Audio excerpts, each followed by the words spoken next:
ngaraang dagi hauraga akoigi UPF amasung KNO na akoigi Guwahati da kaukiba mifam da KUKI zo gi lairiba miyam amadi akoigi MLA singa punna Guwahati da famkiba mifam aduda akoigi makoina taliba separate administration gi demand aibadi makoigi apamba sing phongdoknabagi damakta ngarang famkiba mifam duda akoigi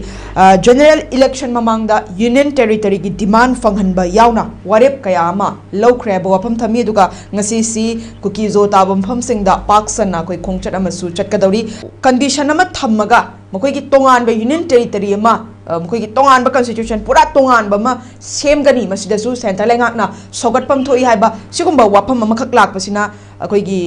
leiri ba phibam asi hena charang na ba phibam da adum lak pa ya ba gi phibam su lei aduga center na di akoi gi tongan ba separate administration pi ba sigumba union territory tongan ba khaidok pa gi wafam manipur kai ba gi wafam di compromise taw ro hai ba wafam su lei khibani na soim tang je kamaina response tawgani center lengak na hairi bam khoi gi condition ama gi matung ina lengak sem da yawrak kadore adudi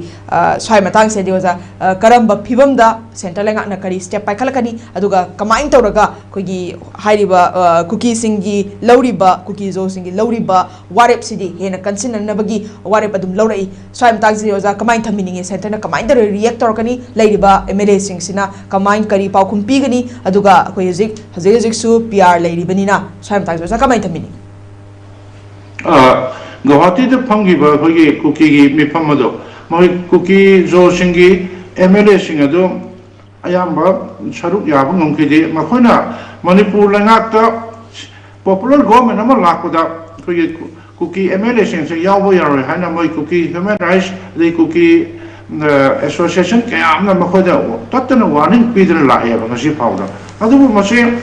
KUKI MLA sing se yawo da batasu khoi lengakti popular government is same yawi condition de lei adu same go dobni makhoi yaw daga makhoi natraga na makhoi same yawi people de lei bani ba adu makhoi kharam di yawring bani na yawsano yawbasu phai aduga karigumba hajik present rule si ju hajik lakaduri ba pewari tara hondoi saida de makhoi present rule si ju delhi gi khoi agency ama de khoi na phangko paw matuna tara hondoi paw sanko okanda popular government ama lakpu ya be people de lei hai ba se yam na khangna wa pam ni masida makhoi na karigumba lingen manada dana luching bada sayet na lei rawa adagi KUKI MLA sing asina asi phawda makhoi na sum yawsi yawning ba makhoi human rights KUKI human rights kambu adagi militant sensor ki na lei rawa ado ita de khoi PR se amuk sangdok pu yari bane ba ado PR sangdok pu gi muhutadi ai asam motadi president rule thambugi muhutta khoi haji president rule se khoi gi kana torga dissolve tor kanda lotho kanda khoi gi mogi sarkar se BJP gi kana se dissolve tor kan anuba khoi assembly to bane hena phagadan khali aduga asana sum sayet na sum khoi gi KUKI MLA singa se laibak thugai bada yauri ba khoi gi Manipur thugai bada yauri ba KUKI MLA singa se makhoi singa sidagi makhoi disqualify to gi bidi kari kai ba makhoi gi mohta amukhana ai khoi gi by election to rakan apang ba matik saban leader singa thadat pani hana phawrain khali ai asum moti makhoi na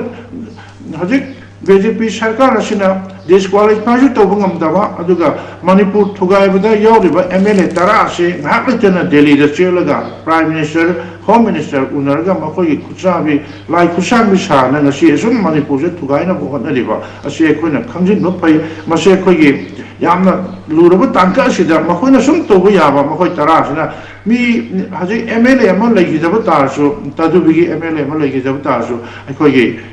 hojik nepuma pandil lei bane aba nepuma panjina kedu lei haba MLA nepuma pan se tasin na kanda asigumba